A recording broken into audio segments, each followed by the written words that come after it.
Hello there, everyone. Thank you for joining for the University of Lincoln Live Lounge this evening. Big hello out there to any applicants or potential applicants, offer holders, family members, your mums and dads and nans, anyone who might be watching in to find a little bit about the University of Lincoln today and get a better idea of what it might be like here studying at our university. By quick introduction, my name is Lewis Harmon. I am the program leader for the law degrees here for our undergraduate provision within the Lincoln Law School. And I'll be hosting this session along with my fabulous colleagues on screen here. Give a wave. Come on, let's give a wave to our crowd. There we go. As you no doubt know already, this live lounge session is focused in particular on the subject of lectures and assessments, but no doubt we'll discuss a few extra things along the way as questions may come through. So anyone that is watching today, I would encourage you to make use of the comments feature or the chat feature on your devices so that we can capture those questions and answer as many of them as we can throughout this session while we have this time together. So as I say, my name's Lewis. I'm here representing law. I'll now go through and ask my colleagues here to introduce themselves, their roles and the programs that they are linked to. So I will start off, if I may, with Natalie. So if you're ready to unmute that mic and off we go. Hi everybody, good evening. It's a pleasure to speak to you all. I'm Natalie Wilmot. I'm the Dean of Lincoln International Business School. So I'm here this evening to talk to you about all programmes that come into the broad area of business and management, also accounting, finance and economics, and additionally tourism, events, hospitality and sport business management. Just a couple courses. Just a couple. Excellent. Thank you very much, Natalie. Now over to Steve, if I may. Thank you. Hi there. Nice to meet everybody. My name's Steve Bevan, and I'm Head of Life and Environmental Sciences here at Lincoln. And I can cover the broad areas of biology, geography, maybe a little bit of chemistry if we're pushing it. Fantastic. Thank you so much, Steve. Now over to Andrew. Hello, everybody. My name's Andrew Westerside. I'm the head of the School of Creative Arts, and I cover 7 undergraduate programmes in dance, drama, music, musical theatre, creative writing, fine art, and technical theatre and stage management. Fantastic. Another really nice diverse range there. So we've got a lot of ground covered already. And over to Helen. Thank you. Hello there. My name's Helen Alcott-House. I'm the programme leader for our BSc nursing programmes here. I can probably talk a little bit about some of the other health and social care, but much more limited in terms of the nursing, if possible. Thank you. Fantastic. So we've got a really nice, diverse range of subjects covered today. So if anyone has any really burning questions in relation to any of our particular areas of expertise and the programs we look after, feel free to get those questions thrown into the comments as we go along. So the first section of our agenda today is to deal with the issue of timetable and timetabled sessions. So looking really at what you can expect as a student at the University of Lincoln to see on your university timetable and really what that teaching experience looks like for you. So what we're going to do is we're going to have a bit of a spotlight on each of our speakers as we go along. I think if we begin, I'll just do a couple of minutes, if I may, on the subject of law, and then I'll invite Natalie to join me and we'll do a deep dive into libs. So for law, I mean, law is a bit of an interesting one in the sense that it's a very traditional degree, as you might expect. And as a result, the timetable is quite traditional as well. As a student on one of our law degree programs, whether that's the straight or pure law, as we call it, or law and criminology, you'll expect to see what I'd call a traditional format, where in each of your modules, 4 modules in each academic year, roughly speaking, you'll have 1 lecture per week, sometimes 2 lectures per week in one of our large lecture theatres, and a supplemental seminar, a smaller group session that follows that up and allows you to engage more deeply with the subject matter that was covered in the previous lecture. So the lectures are full group sessions, full cohort for those who are subscribed to those modules, and seminars will follow up as small group discussions on that content. Beyond that, because law is quite a book heavy subject, we don't have much else by way of kind of labs or IT sessions and things like that, but we do have some clinical workshops that we will do where students get the opportunity to practice their practical legal skills within our dedicated law clinic environment, or in some cases, as I'm in currently today, you'd be able to come into our moot courtroom and have a go at legal advocacy. I would turn my camera around and show you the room now, but no doubt I won't be able to get my camera lined up properly again, so I won't do it for now, maybe later. So I think that that covers the timetable side of things from law's perspective. Beyond that, law is quite light in terms of timetable. For first years in particular, it's probably somewhere between 10 and 13 hours a week on your timetable, with a lot of independent study. There's a lot of reading, a lot to catch up on, because we need to see that you are engaging with the content independently and building your own knowledge. I'll pause there, and thank you. I can see some comments coming through. I'll invite Natalie to join if you can. Thank you. Thank you. So within LIBS, so in the business field, there is a lot of parallels with what you've said about the law programs. So primarily you will see on your timetable lectures and seminars if you are studying a program within Lincoln International Business School. So with the lectures, they will be large sessions which will be very much focused around making sure that you have a key understanding of the main topics and theories within your area of study. I do want to say though that even within a lecture, it isn't simply about somebody standing in front of you and talking for an hour. There is opportunity for interactivity. So we do polls and quizzes within our lectures. We might watch short videos. You might be asked to discuss something with the person you're sitting next to, even within a lecture, and then share some ideas, perhaps using Padlet or some digital technologies so that everybody can see your responses. Within the seminars, again, they are much more focused around the smaller group discussions, having the opportunity to test out those theories and think about what it would mean to put them in practice. So we'll have discussions around cases, for example, and we also have live projects as well. So opportunities where we have guest speakers to come in, businesses who come in, present an issue, and your sessions might be around thinking about solutions to that issue so you can then present it back to the organisation at the end of the semester. We don't have huge amounts of IT sessions or labs within business. However, for those of you who are interested, particularly within the finance programs, we do have a Bloomberg suite, which is where we have... You should mention that. Yeah, where we have the Bloomberg terminals, and you will have the opportunity to use the same terminals, the same software that are used on stock exchanges, for example. So particularly for those who are interested in finance, but there is an opportunity. We do have a student managed investment fund that students of any program within LIBS can get involved with should they wish.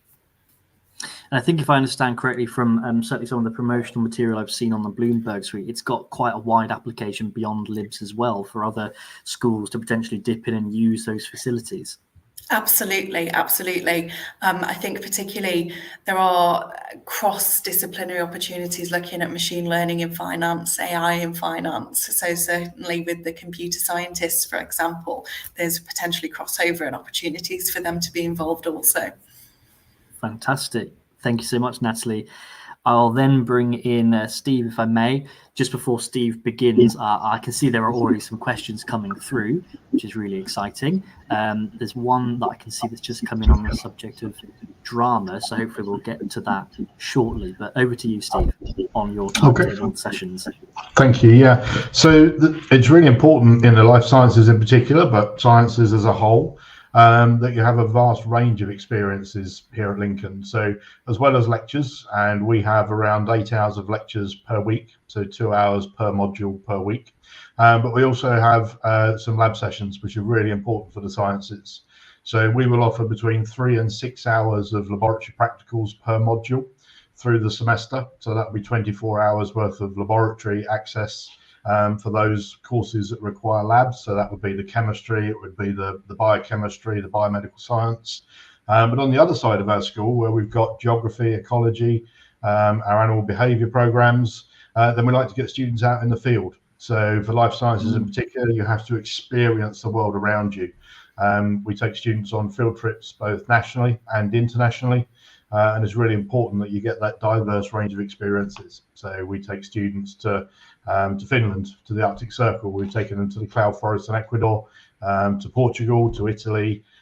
We take them to South Africa, and if you want to hold a 6-foot earthworm, then you're going to need to go on one of those field trips. It's much more fun to hold a 6-foot earthworm than it is for me to give you a lecture on it. So that wherever you go, whether it's Lincoln, anywhere else, look at the diverse range of teaching experiences you're going to get. So for life sciences, really hands-on, really effective, and it enhances students' learning along with that lecture material. In terms of contact time, we operate between 20 and 25% of your time as contact. That will vary depending exactly on which program you're on, but between 20 and 25% will be with an academic, in a lecture, in a tutorial, in a practical, and then the rest will be self-directed study, preparing for exams, doing our coursework, going through the extra reading material that we give you either before or after a session, so that you can become independent learners.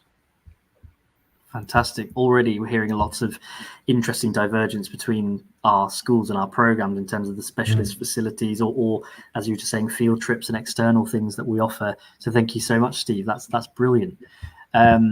Just before I jump over to Andrew, I've just seen a quick question I thought I'd pick up on, a question from Amelia asking, is the first week of uni specifically freshers for meeting people, or are there lectures too? Just to jump in on that, you do generally have at the beginning of the academic year a year that's basically dedicated to the first years. Our welcome week, where we bring you onto campus, we give you a chance to meet new people, to have a kind of a light touch start to your university experience, where you might have some timetabled sessions, but not in the usual way. It'll be things where you're just getting used to your environment, and then the second years tend to start their proper university timetable at the same time you do the following weeks. You kind of do get a week where it's about you, if you like, but I'm sure many of the second years and third years like to get in on the freshers fun too as well. So you will see many of your cohort in the higher years. So thank you already for throwing in that question.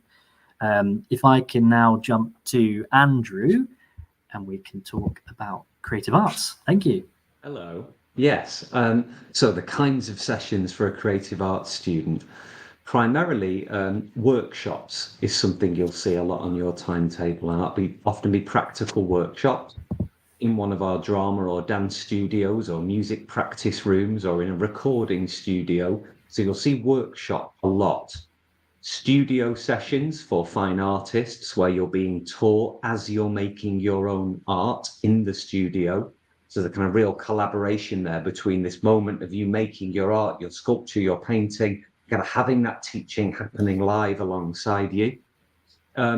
Also, you know, those kind of more traditional lecture seminar modes that we've already heard about, where you're kind of having material to a whole cohort and then you're following up with a seminar session to interrogate that material in more detail. In our school, you can also expect to see rehearsals on your timetable for some subjects, either in our main theatre here at Lincoln Arts Centre or one of our other performing spaces.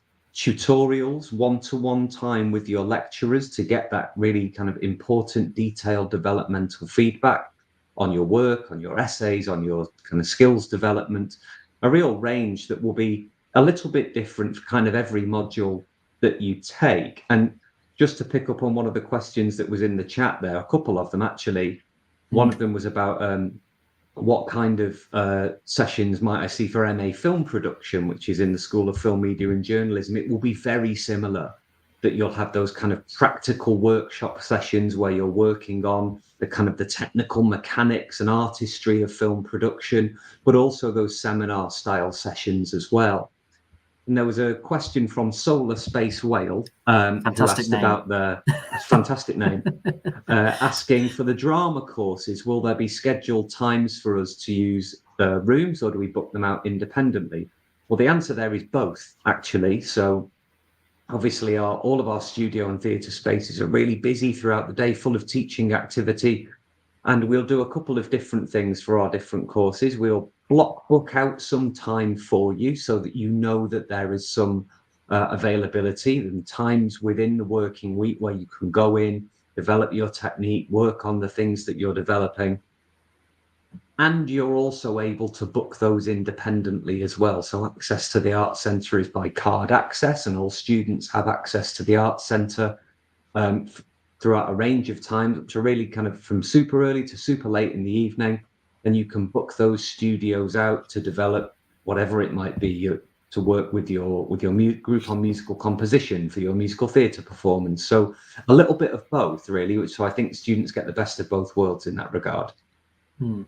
I think that's a good one to expand actually for other courses as well. That I think across the board, the university is your campus. It's part of your home. So we have a pretty liberal and flexible room booking system for students to be able to book rooms on campus for what they need. Students are invariably using spaces across the campus for study or for student societies.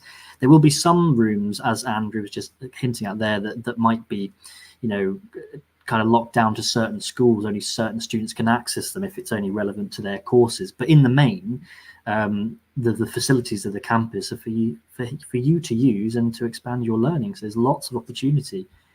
Thank you very much, Andy. Was there anything else you wanted to add? I don't think so, other than to say, if you haven't already, do come and visit the campus and see some of the facilities as well, because I think it's a wonderfully modern campus with really state-of-the-art facilities across all of, we've talked about the Bloomberg suites, we've talked about the labs, we've got these wonderful kind of theatres and studios with all of this great state-of-the-art equipment that, as you say, Lewis, is yours to use and engage with and develop alongside. Brilliant. Thank you so much, Andrew. And last but absolutely by no means least, let's hop over to nursing. Hello everybody. Hello. Hi, Lewis. So our program's very similar format in terms of there'll be some keynote lectures. We then break down in terms of seminars, so we can really explore some of the things that we've thought about in the keynote lectures and allowing students lots of discussion in those. Some of the sessions are all fields of nursing. So here we offer adult mental health and child nursing. So some sessions are the entire cohort together, and there are some times when you're just your field specifically and looking at consolidating your learning around that particular field specificity.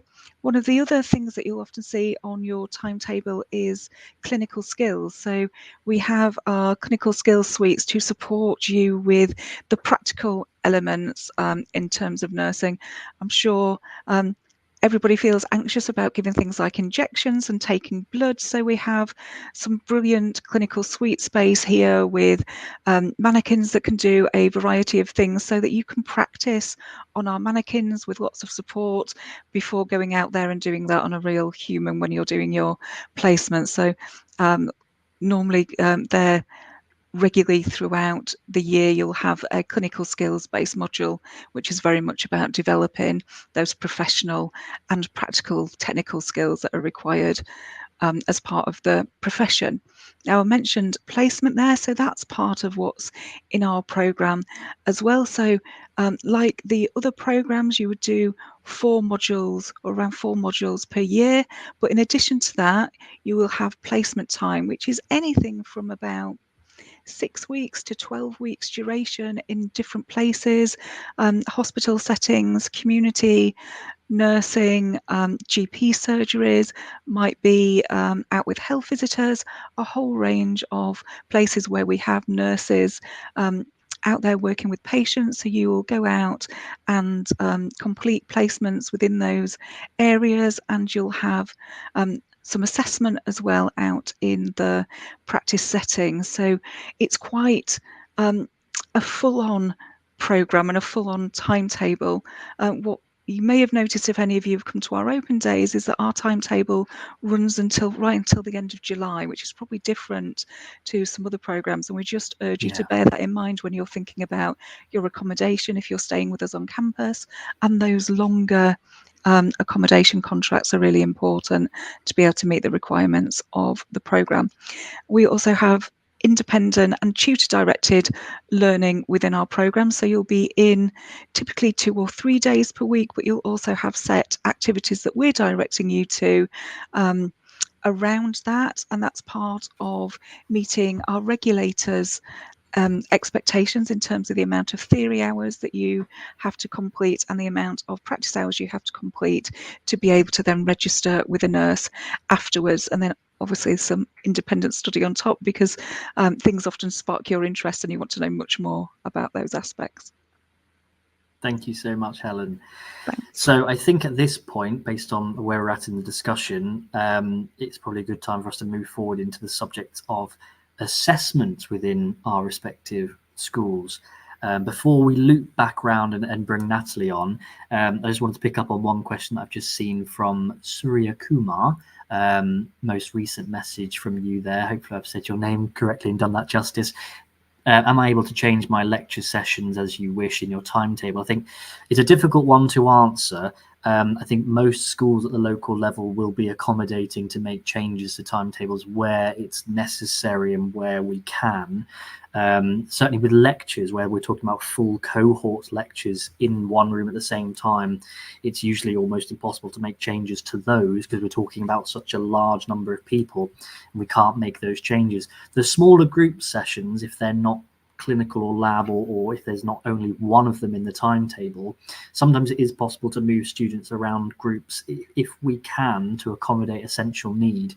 But in most cases, we do try to insist on students sticking to the timetable that is issued to them, because you are signing up to a full course of study and we need you to engage with that. But we will be as accommodating as we can. So on the issue of assessments, then, if I do a very quick thing for law here, because I've not got too much to say.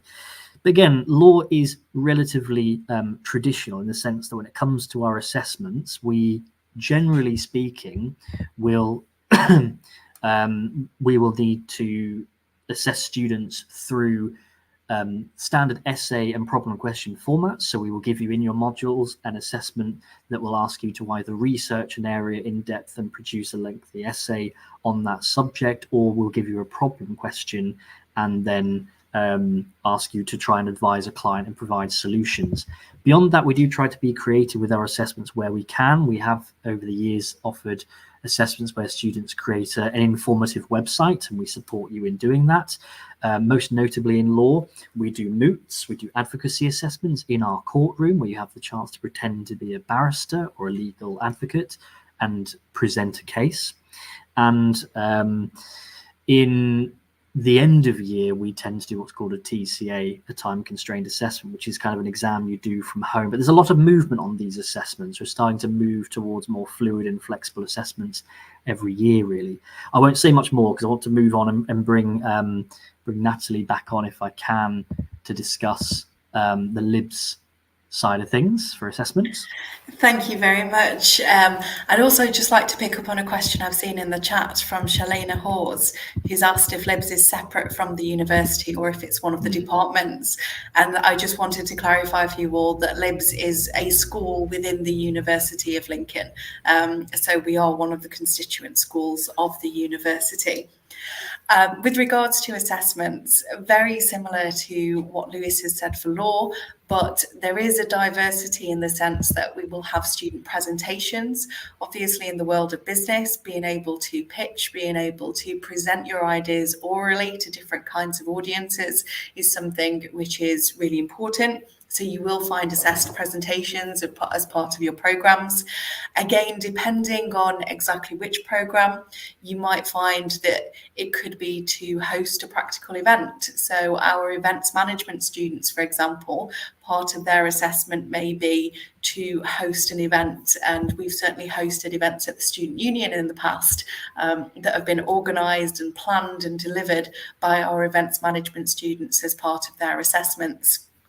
I've mentioned also working with businesses, so practical, authentic assessments that are really looking at challenges that businesses within Lincoln and the broader region face, and using the skills and knowledge that you acquire as part of your programs in order to identify solutions to those problems is also an important part of what we do on business courses. So you may have a briefing from a business who outlines a particular challenge that they're facing, and the assessment is to work within a small group guided by a supervisor to conduct some research and present solutions to that problem back to the business. So again, very practical, real world thinking about how you can use your knowledge from the course to positively impact local businesses. And that's something which our students always really enjoy being involved with.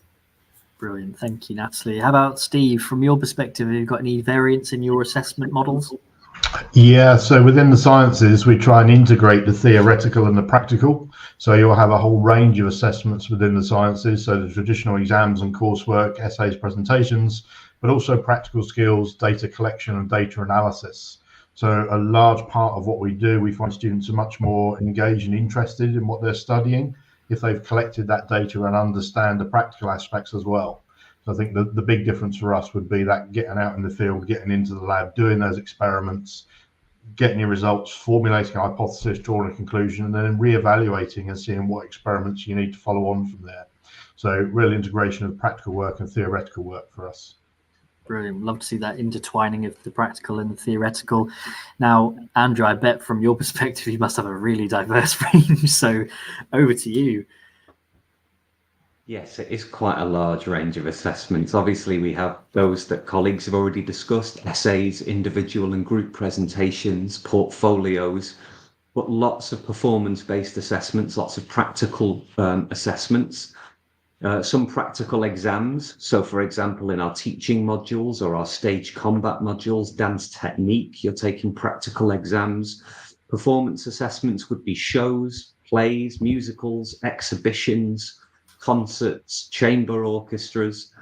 If you're on our technical theatre programme, you do a technical skills assessment. So look what, being assessed on rigging lights, constructing set and sound, wiring cable, kind of operating a full theatre.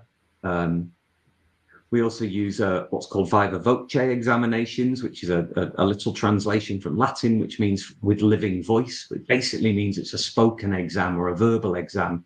So you might perform a piece of work, a play, a musical composition, and that's one part of your assessment. And then you'll kind of have a guided conversation with your assessor who will ask you questions about what you did and why.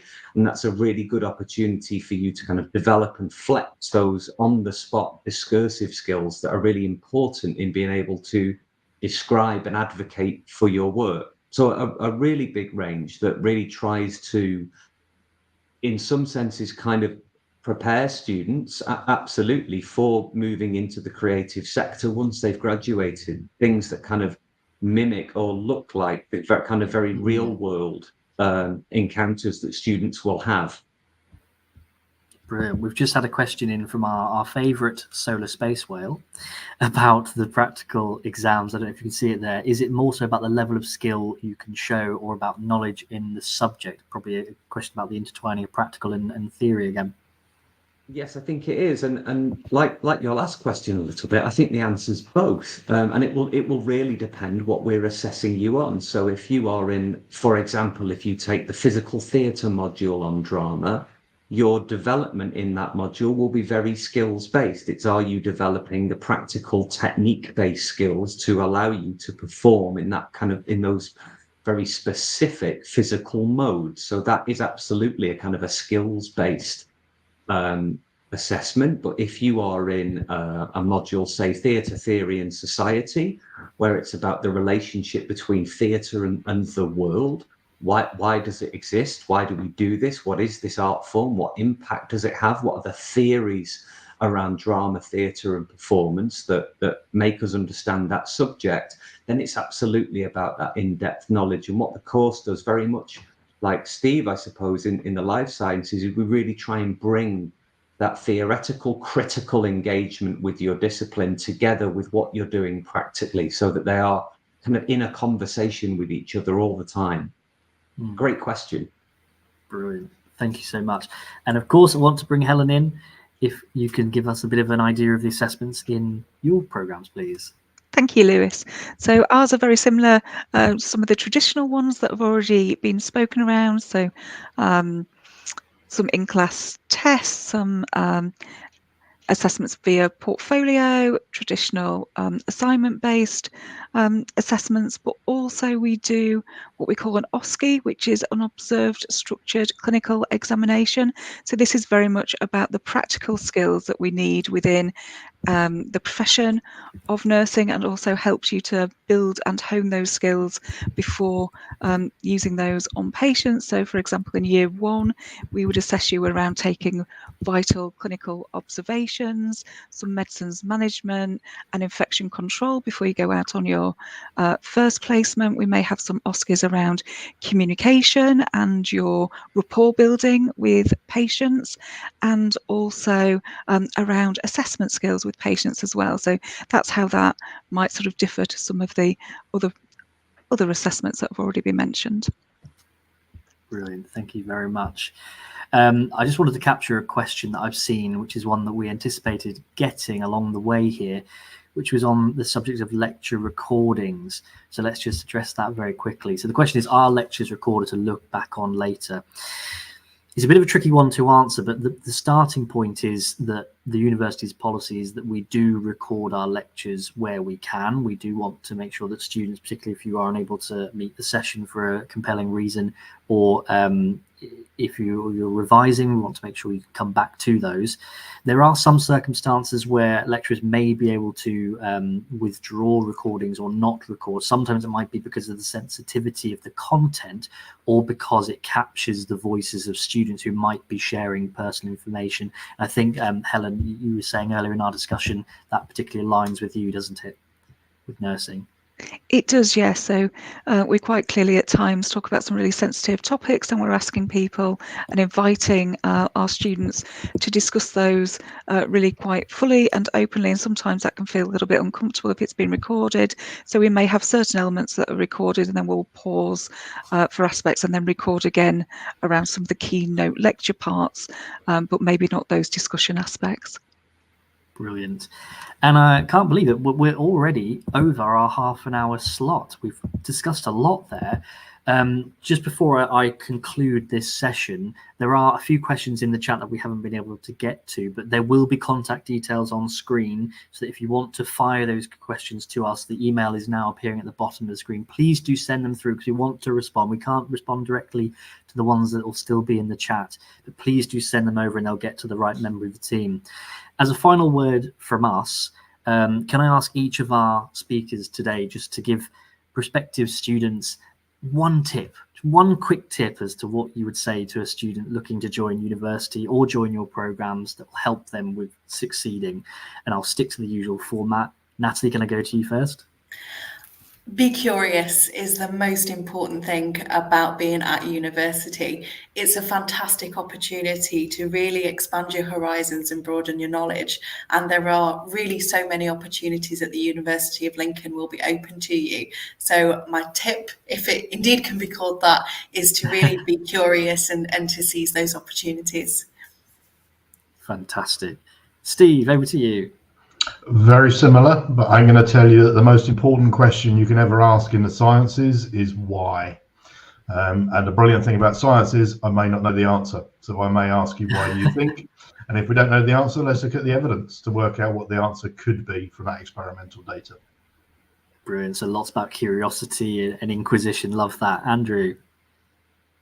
I think it's something to do with balance. I think university is a time to kind of curate your future, to follow your passions, the things that you love. And it's also a chance to explore, often for most people, living away from home for the first time, making new friends, living in a new city.